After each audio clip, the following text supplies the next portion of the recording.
Alors, je suis consultante en transition professionnelle et ma formation, c'est donc psychologue du travail. Mon champ d'expertise est celui de l'accompagnement, que ce soit de l'accompagnement individuel ou collectif, salariés, demandeurs d'emploi, mais également en entreprise. J'ai débuté le bilan de compétences à l'AFPA même. J'en ai mené un certain nombre durant ces différentes années, alors que ce soit bilan de compétences, mais également bilan à mi-carrière, bilan d'évolution, toutes sortes de bilans donc en accompagnement individuel.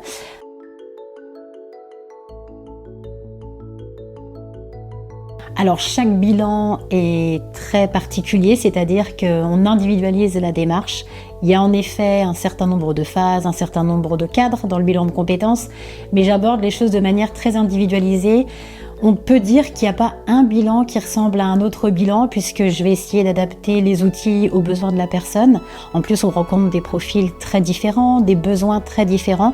Donc c'est vraiment du cas par cas et de l'individualisation de parcours et d'accompagnement à travers mes bilans.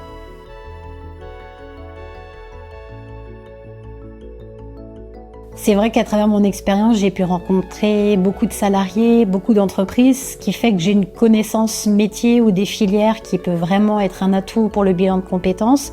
Développer aussi un réseau professionnel important, c'est-à-dire que lorsque j'ai une situation, je sais à qui je peux éventuellement envoyer mes bénéficiaires pour une interview, pour une immersion. Donc on va dire que c'est vraiment la mise en réseau et en relation qui peut être une force en lien avec mon expérience professionnelle et puis également de mon expérience de psychologue du travail, c'est-à-dire l'écoute, vraiment écouter la personne, écouter ses besoins et y répondre le mieux possible.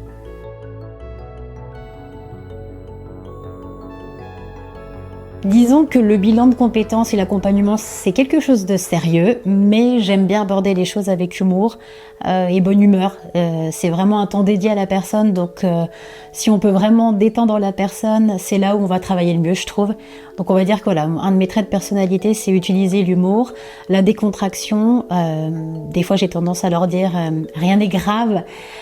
Donc vraiment, c'est prendre les choses sans prise de tête. C'est un petit peu la façon dont j'aborde les sujets, même si on est sur un fond sérieux et technique. Mais en tout cas, c'est vraiment aborder les choses avec décontraction et recul.